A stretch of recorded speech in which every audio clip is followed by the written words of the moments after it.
Yung sa bini.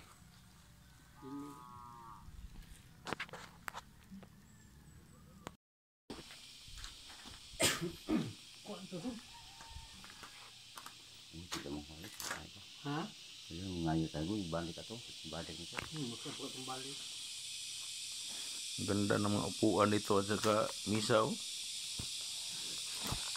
Ito. Yan. Barko. Ang ganda ng upuan, oh. Ito, oh. Barko na Magellan. Oh. Barko na Magellan. Ibang klase itong bangko na Magellan, no?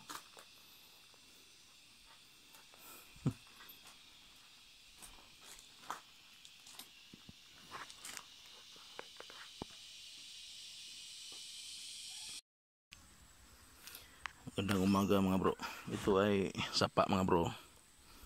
Tapos baba tayo dun. Itong marker na to mga bro. Ito. Susukatin natin to. Trace. Size. Na tatama ito sa 10. Trace. Size. Trace. Maybe. G's. 10. Trace, size, maybe, G's. So, 10. So, dito rin ay trace. So, convert ito ng 30 meters mula dito.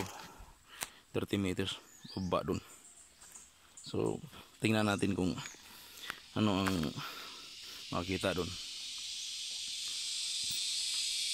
So, hirap kasi mga bro.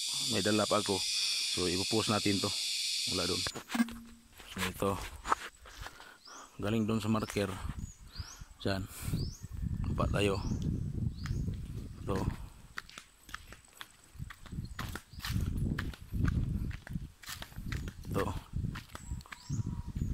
mula dyan isa pagdating ito 2 3 4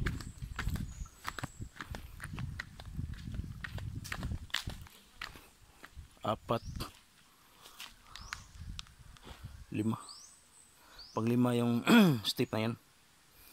So galing doon sa marker. So tatama talaga siya sa mga ano nandyan sa mga 30 metros mula dyan 10, 20, 30 parang tatama. O pwede sobra rin 35 siguro yan. So dito tayo ngayon. Dito mga bro, napakadulas. Ayan, punta tayo dyan. Gandahan tayo dito mga bro kasi madulas itong sapa na itong mga bro. Oops. Ayan. So pagdating natin dito mga bro, ayan, ito yung tumatama sa target natin. So galing doon tama sa mga 35 metros kasi 3 tapos 10 convert natin G's. O ayan mga bro, ito na yung forma niya ito. So step by step yung ano yung busay. So ito yung pang-5. Dito yung pinakalas na ano malalim na busay. Ayan.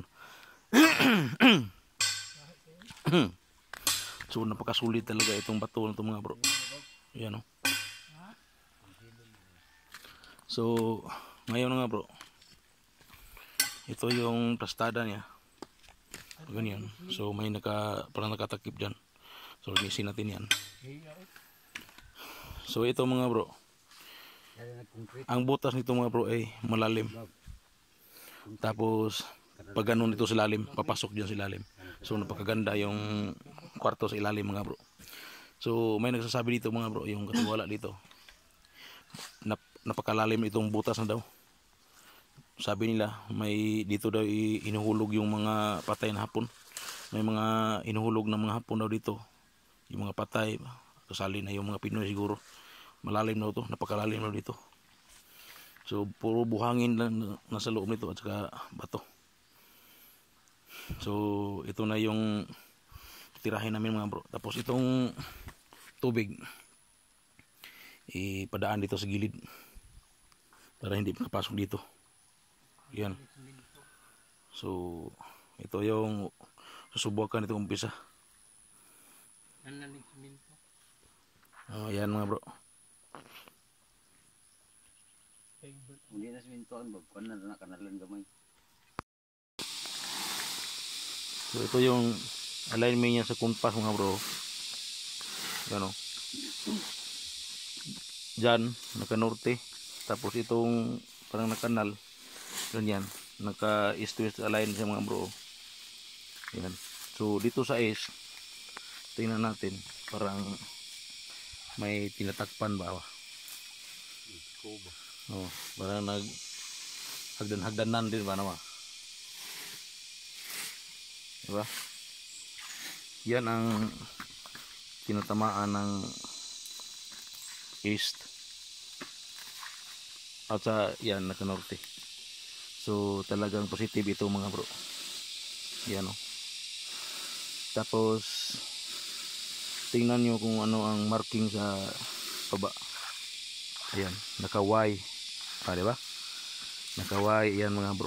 So positive talaga na may tunnel ito. Dito daw yung marami daw hapon dito na napatay na hapon na pinasok dito. So yan, subukan natin to. So i-confirm natin sa gamit natin. So ayan, basta yan positive.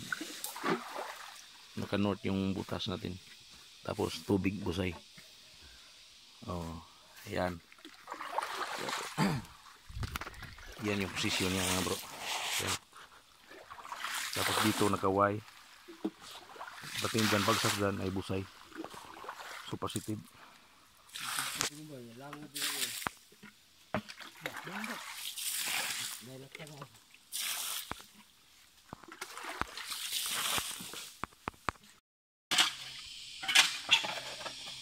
Naka-Y. East, west, buho, north.